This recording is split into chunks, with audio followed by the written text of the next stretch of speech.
خاطب الحور الحسان وطالبا لوصالهن بجنة الحيوان لو كنت تدري من خطبت ومن طلبت بذلت ما تحوي من الأثمان أو كنت تدري أين مسكنها جعلت السعي منك لها على الأجفان. Il y avait des problèmes. Ils se tenaient eux responsables du mal qui les touche. Nous, soit on cherche des coupables autour de nous, ou soit carrément on remet en cause la justice divine et la sagesse divine. Ouais, pourquoi il m'arrive ça? Ça c'est une phrase qu'on entend beaucoup ici. Qu'est-ce que j'ai fait au bon Dieu? Qu'est-ce que tu as fait au bon Dieu? Toi t'as rien fait, il te punit injustement, c'est ça que ça veut dire? Ces paroles-là sont graves. Elles sont gravissimes. Et Wallah, ici on savait la rahma, la miséricorde que c'est pour nous d'être punis pour le mal qu'on fait ici-bas et pas dans l'au-delà, alors bien on voudrait que tous nos péchés on les paye ici-bas, tous. Mais nous on ne réfléchit pas comme ça malheureusement.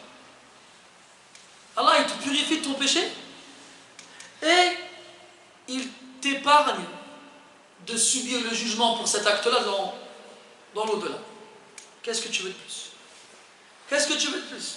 C'est comme dans le hadith dans lequel le prophète sallallahu alayhi wa sallam, il n'y a pas un mal qui touche le croyant.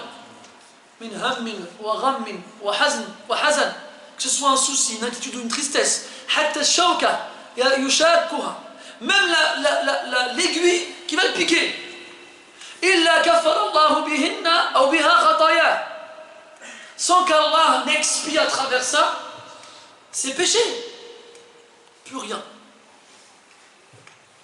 Toi, ton pneu il va crever, ou bien ton moteur il va s'arrêter, ou bien ta femme elle va te bouder, ou bien ton patron il va te licencier, ou bien.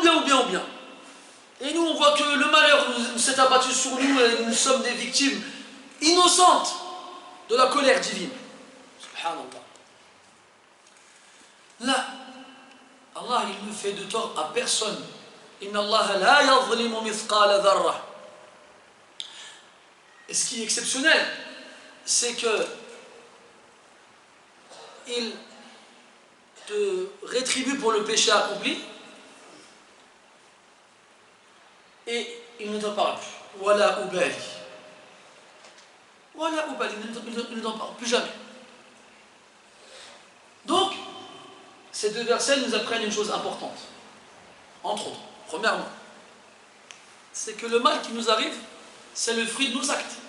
Allah dit dans le Coran وَمَا أَصَابَكُم مِّن مُّصِيبَةٍ فَبِمَا كَسَبَتْ أَيْدِيكُمْ وَيَعْفُو عَن كَثِيرٍ.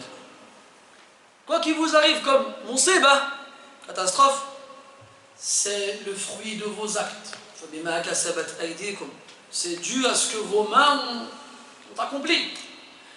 Et avec ça, يَعْفُو عَن كَثِيرٍ, c'est-à-dire et avec ça il pardonne beaucoup.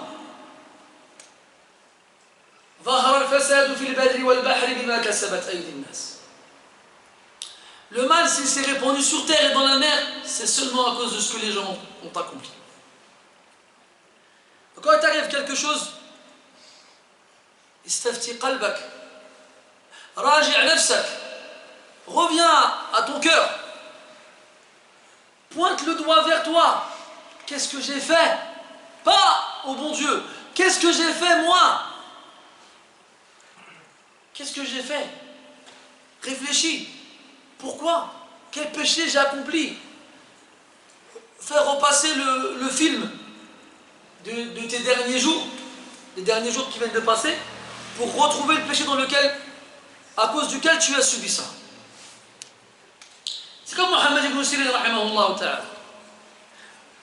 ذات يوم تشاجر مع رجل فسبه قائلا يا مفلس. Ibn Sirin rahimahullah, un jour il s'est disputé avec un homme, et puis dans la dispute ils se sont échangés des noms d'oiseaux, et il lui a dit ya muflis, faillitaire, toi qui n'as plus rien, qui as tout perdu. فمرت عليه سنون عددا, de nombreuses années sont passées. فافتقر محمد بن سيرين واضطر إلى الاستقرار فتدين فلم يجد ما يسد به دينه